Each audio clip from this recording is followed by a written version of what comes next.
Hello everyone, in this video I'm going to be discussing the scientific practice of mathematical modeling, specifically how it pertains to changing velocity or changing speed scenarios. So we've already graphically modeled changing velocity, and if when we put our car down the ramp, we had a position versus time graph, and what we ended up getting is that a line was curved. So I'm going to just draw a generic kind of graph like this, right? And then if we were to put a car down the ramp and measure velocity over time, what we would end up getting is essentially anything that's just not a horizontal line. Right? It would either be going down or up as long as the velocity is changing over time. So I'm just going to draw a graph like this. All right. So what we could do is we could take these graphical models and we could translate them into mathematical models.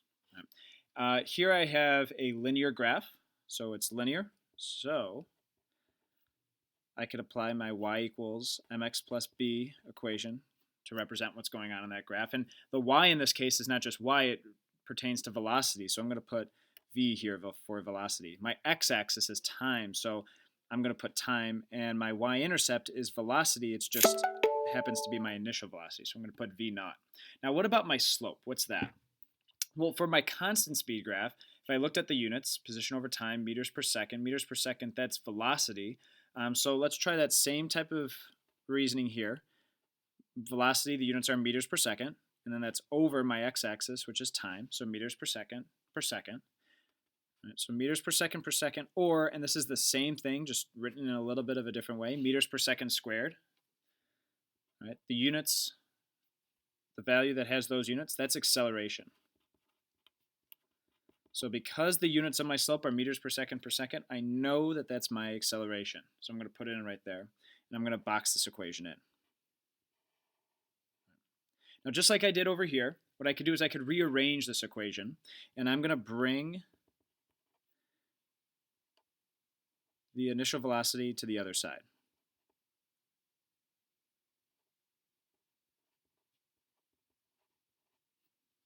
So it ends up being the final velocity minus the initial velocity is equal to acceleration times time.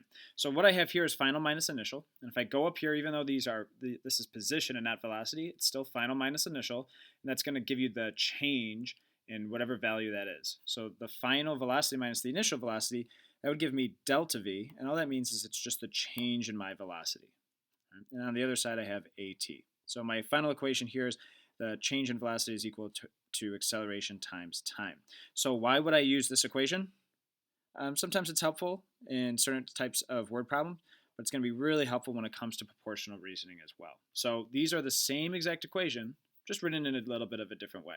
Right? Now, one thing you'll also notice is how similar these two equations look, right, in terms of just their general structure. Obviously, they have different variables, but the reason why they look similar is because they both are derived from a linear graph. So let's look at an example of a graph that's not linear. In this case, we have a curved line. And the curved line, this is going back to algebra, this is going to be an example of a quadratic. So our generic equation for that is y is equal to ax squared plus bx plus c. Right? And really, you do not have to remember this. This is just more of me showing you, hey, this is how we get our equations. So if I have y here for position, that's going to be x, right? Position is x. And my x-axis is time. And so I could substitute for x time squared and time right here. Now, for the A, B, and C here, I'm not really going to go into a whole lot of detail in terms of how we get them, but the A ends up being 1/2 at squared. That's a 2.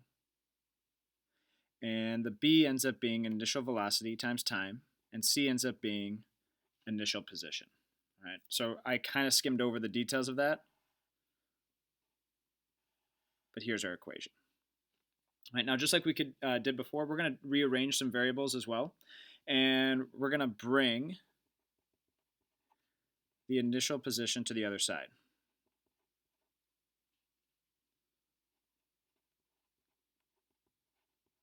So we end up getting final position minus the initial position, now bringing it to the other side, is equal to 1/2 at squared plus, and that's squared, plus initial velocity times time. All right, now remember, anytime we have final minus initial, that gives us the change in our value. In this case, it actually is our change in position is equal to 1/2 AT squared plus initial velocity times time. Just kind of kept everything that was on this side. So here's my other equation. Now remember, these are the same exact equations. They're just written a little bit differently. So why would we use them? Actually, this equation does come in handy when it comes to just solving word problems, but it's also really important to use when doing proportional reasoning as well. So we have our equations. It looks like we have 6, but in reality we have just 3. All right, 1, 2, 3, and then they're just written a little bit differently on the bottom. So let's actually apply some of them now when it comes to changing speed or changing velocity. We have our general problem-solving template right here, and we're going to apply it to this question. So a cart starts at rest and travels down a ramp, accelerating at 4 meters per second squared. How fast is the cart traveling after 6 seconds? So the first thing that we do is we say, what are we solving for? And in this case, saying how fast is it going? So we're looking at what the cart's velocity is going to be. Right? Now it says draw a picture. I think the picture is just kind of helpful to kind of get a bearing of what's going on.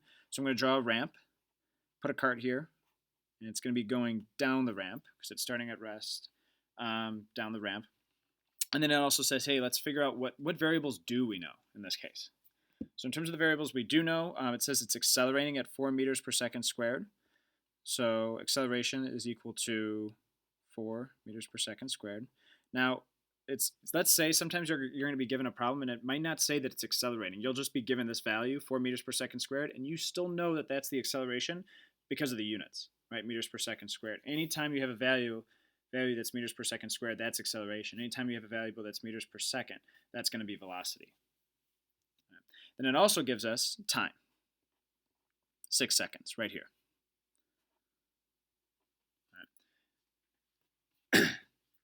Now, at this point, what we're going to do is we're going to say, okay, it looks like I have all my known variables. Now I'm going to choose an appropriate equation.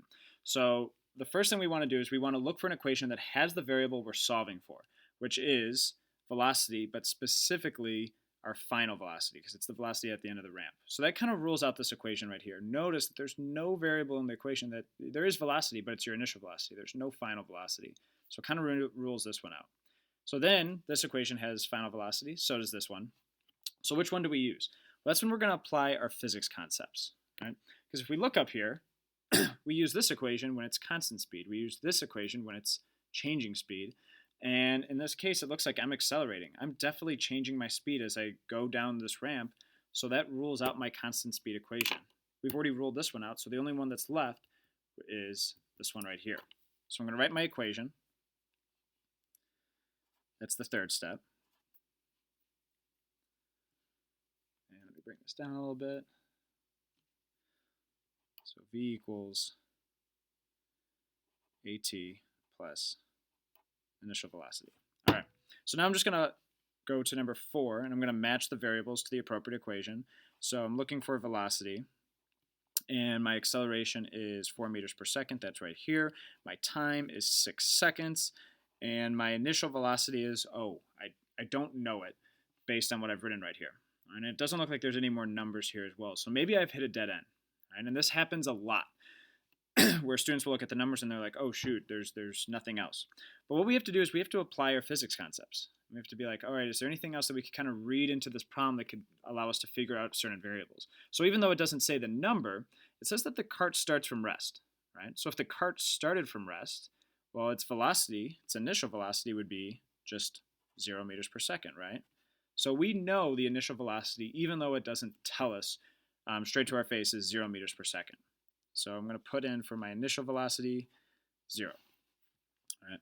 So then when all we have to do now is step 5. That's the easiest part is just solve. So 4 times 6, velocity is going to be equal to 24.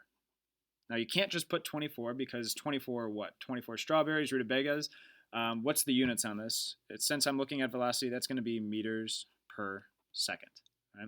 So you got to have units, right? And then direction when it's appropriate. And if I am solving for my velocity, I want to include some direction here. Now, it's a positive number, so that just means that it's going to the right. So you could draw an arrow going like this to the right. You could say to the right, or you could put a positive right here, as long as you are showing me, hey, I know this object is going at 24 meters per second to the right when it gets to the bottom of the ramp.